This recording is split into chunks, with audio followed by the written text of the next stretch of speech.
And real quick, like, God be telling jokes. Like, in the beginning, his jokes started out as, like, dad jokes and shit. And then, like, as we got closer, they got more real. But, like, he is a real God. He understands the real human experience. And he understands more than you know what you're going through. So, like, he understands that, like, you really got to look at it through the lens of, like, your average parent, right? Oh, they're just going through their teenage years. Like, your spirit has to catch up to your body whenever you get your Holy Spirit, right? So, you're going to go through, like, developmental stages. And he knows each of those stages takes time. But he knows that you've already said you wanted to get to a place where it's just more so about you and his relationship. That's really all he wants. So, you'll go through these little... You go through the infancy phase, you go through the toddler, and you'll get your,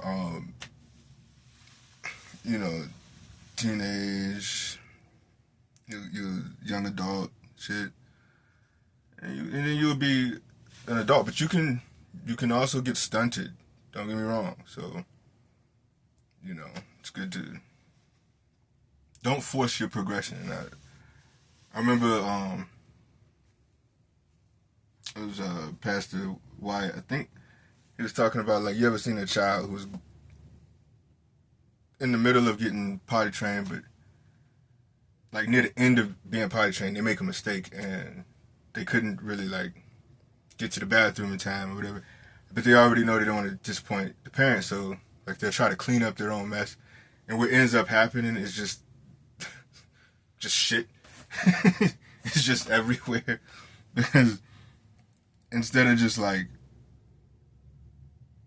just being like, Mom, Dad, they thought they were grown and they skipped. They was like, oh no, I'm supposed to do this. Then you just got shit everywhere. Like, that too. This is why God is patient with you, for real. Like, as long as you're giving effort, I wouldn't even... Each person is different. True effort is just a mindset. It's not even... You can't like, quantify it into a certain amount of steps.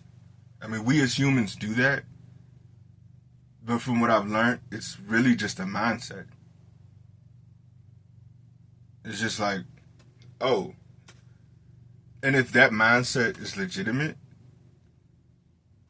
really God just rides with you. Because it's like, well, yeah, because he can already see in the future and he sees your heart. So it's like, he's going to get there. I'm his father in the meantime. You know what I'm saying? So I'm her father. And that's really how it works. It's not really stressing yourself out in the moment, being like, every day I gotta be fucking better. No, it's I'm loved, and my love for God, which I should focus on, not works. Your love for God would generate legitimate works. That'll just happen, right? But it's just gonna generate progression. All you have to worry about is being with him and just going with the experience. And that's it. And I'm really fucking glad, like, if this can help any goddamn body, because bruh, the level of fucking fear, pressure, and just hopelessness I had to go through. And it wasn't necessary for me to go through it, but it was necessary because I know a lot of people will, and the fear that you are not enough and the fear of all of the judgment, it's not really real. It's what keeps you separated from it. And all I want is for the father to get his kids back.